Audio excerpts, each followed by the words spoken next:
Doctor Baba Adhav यांनी पुण्यातील फुलेवाड्यात आंदोलन सुरू केलं होतं. बाबा आढाव कोण आहेत, त्यांचं आंदोलन नेमकं कशासाठी होतं आणि त्यांच्या आंदोलनाला आत्तापर्यंत कोणाकोणाचा पाठिंबा मिळाला आहे, आज आपण हे सविस्तर पाहणार आहोत आणि याचाच आढावा घेणार आहोत. देशात आणि राज्यात नुकत्याच लोकसभा आणि विधानसभा निवडणुका पार पडल्या.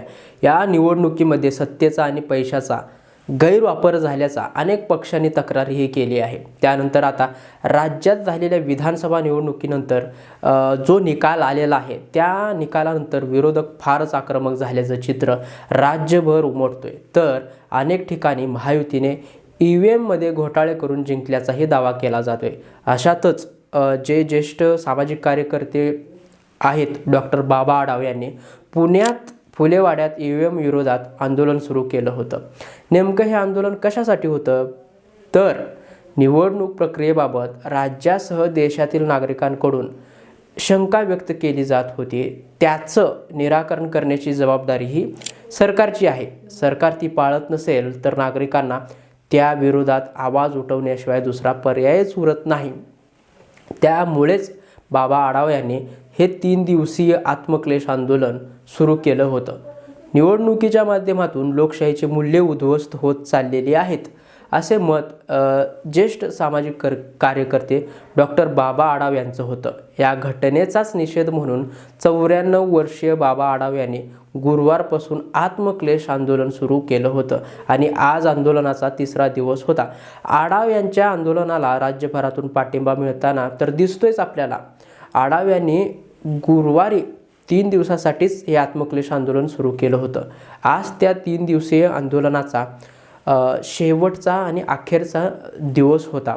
राज्यघटना आणि लोकशाहीची सुरू असलेली थट्टेचा निषेध करण्यासाठी वयाच्या 95व्या वर्षात पदार्पण केलेले ज्येष्ठ सामाजिक कार्यकर्ते डॉक्टर बाबा आढाव हे महात्मा फुले यांच्या पुण्यतिथीचे औचित्य साधून महात्मा फुले यांच्या वाड्यातच आत्मक्लेश उपोषण सुरू केलं होतं. निवडणुकीच्या तोंडावर पैसे वाटणे अर्थात लाडकी बहीण सारख्या सरकारी योजनाचा जाहीर करणे निवडणुकीच्या आधी म्हणजे भ्रष्टाचाराला अधिकृत करणे आहे. त्यावर निवडणूक आयोगाने कसलाही आक्षेप न घेणे हे अनाकलनीय आहे, असे मत बाबा आढावांनी व्यक्त केले आणि 3 दिवस उपोषणाला बसले होते. विधानसभा निवडणुकीत लोकशाहीचे वस्त्रहरण करण्यात आलंय. लोकसभा निवडणुकीत निर्णय वेगळा आणि लगेच झालेल्या विधानसभा निवडणुकीचा निकाल वेगळा कसा काय लागतोय. EVM आणि पैशाच्या वापरामुळे हा निकाल आलाय. या निवडणुकीत सतत मतदानाची टक्केवारी बदलत गेले. 3 दिवस आत्मक्लेश आंदोलन करणार आणि त्यानंतर सरकारच्या विरोधात सत्याग्रह करणार असल्याचं पूर्वसूचना आढावा यांनी दिली होती. तर तिकडे गौतम अदानींवर कारवाई झालीच पाहिजे. अदानींच्या विरोधात लोकसभेत हिवाळी अधिवेशनात बोलू दिलं जात नाही. या सर्व संबंधित सरकारच्या विरोधात सत्याग्रह करणार असल्याची पूर्वसूचना बाबा आढाव यांनी माध्यमांमार्फत सर्व महाराष्ट्रभर पसरवला होता आणि त्याच अनुषंगाने ते हे 3 दिवसीय आंदोलन पुकारलं होतं पूर्वसूचना देऊन. पण आतापर्यंत कोणकोणत्या नेत्यांनी बाबा आढावांची भेट घेऊन त्यांना समर्थपणे पाठिंबा दिले ते पाहूयात सविस्तर. शरद पवार यांनी बाबा आढाव यांची भेट घेतली. यावेळी त्यांच्यामध्ये बरीचशी अशी चर्चा झाली.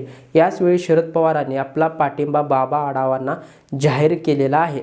त्याचबरोबर या निवडणुकीमध्ये सत्तेचा आणि पैशाचा गैरवापर झाल्याचंही त्यांनी यावेळी स्पष्ट मत व्यक्त केले. तसेच उद्धव ठाकरे, संजय राऊत यांनी देखील बाबा आढावांच्या आत्मक्लेश आंदोलनाच्या ठिकाणी जाऊन त्यांची भेट घेऊन त्यांना पाठिंबा दिला आणि 3 दिवसीय उपोषणाच्या आंदोलनाला आता त्यांच्या हस्ते पाणी पिऊन पूर्ण विराम दिलेला आहे. तसेच काँग्रेसचे नेते विश्वजित कदम यांनी देखील बाबा आढाव यांच्या नेतृत्वाखाली सुरू असलेल्या आंदोलनाला पाठिंबा दर्शवला आहे. राज्याचे उपमुख्यमंत्री अजित पवार यांनी देखील बाबा आढावांच्या आत्मक्लेश उपोषणाच्या स्थळी भेट तर दिली आहे, पण यावेळी माध्यमाशी बोलताना ते म्हणाले की लोकसभा निवडणुकीत महाविकास आघाडीच्या 31 जागा निवडून आल्या होत्या. आमच्या केवळ 17 जागा आल्या. आम्ही तो पराभव मान्य केला कारण तो जनतेचा कौल होता, परंतु तेव्हा कोणीच EVMवरून प्रश्न उपस्थित केले नाहीत. माझ्या बारामती विधानसभा मतदारसंघात माझा उमेदवार 48,000 ह्या मताने पराभव त्याला पत्करावा लागला, मात्र मी त्याच मतदारसंघात विधानसभा निवडणुकीत 1 लाखाहून अधिक मताधिक्याने निवडून आलो. कारण बारामतीच्या जनतेचं पहिल्यापासूनच ठरलेलं आहे की लोकसभेला ताई आणि विधानसभेला दादा हेच येणार, त्यानुसारच ते मतदान करणार आहेत. लोकसभा निवडणुकीत ज्या गावामधून आम्हाला मतदान मिळालं नाही तिथं मला विधानसभेच्या वेळी भरभरून मतदान मिळालेलं आहे.